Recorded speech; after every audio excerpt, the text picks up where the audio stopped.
بسم اللہ الرحمن الرحیم۔ بخاری شریف جلد اول باب 80۔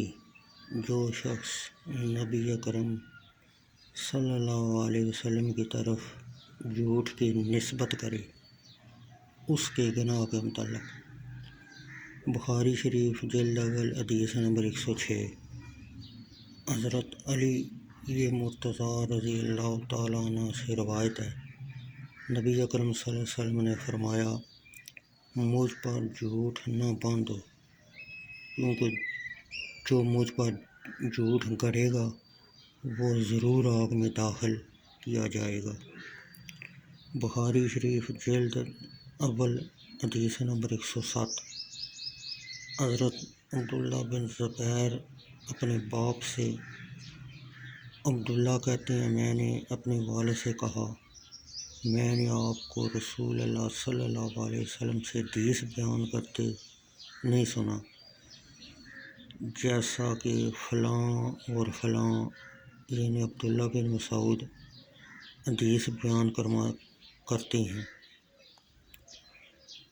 فرمایا، میں رسول اللہ صلی اللہ علیہ وسلم سے کبھی جدا نہیں ہوا، یعنی میں آپ کا ملازم ہوں اور ملازم کے لیے سمع لازمی ہے،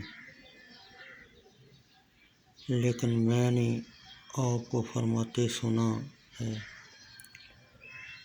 جو میری طرف جھوٹ کی نسبت کرے چاہیے کہ وہ اپنا ٹھکانہ جہنم میں بنائے۔ بخاری شریف جلد اول حدیث نمبر 108۔ حضرت انس بن مالک رضی اللہ تعالیٰ عنہ فرماتے ہیں، مجھے تم کو بکثرت حدیث بیان کرنے سے یہ بات مانا ہے کہ نبی اکرم صلی اللہ علیہ وسلم نے فرمایا، جو شخص جان بوجھ کر مجھ پر حدیث باندھے وہ اپنا ٹھکانہ جہنم میں بنا لے۔ حدیث نمبر 109۔ بخاری شریف جلد اول۔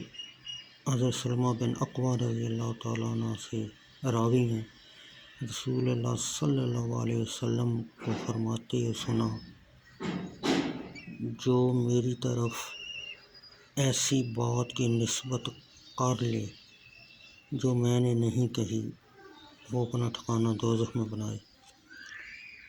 حضرت ابو ہریرہ رضی اللہ تعالیٰ عنہ سے مروی، نبی اکرم صلی اللہ علیہ وسلم نے فرمایا، میرے نام پر نام رکھو لیکن میری کونیت سے احتیاط کرو، اور جس نے خواب میں مجھے دیکھا اس نے مجھے ہی دیکھا ہے، کیونکہ شیطان میری صورت نہیں بنا سکتا، اور جس نے مجھ پر جھوٹ باندھا چاہیے کہ وہ اپنا ٹھکانہ آگ میں بنا لے۔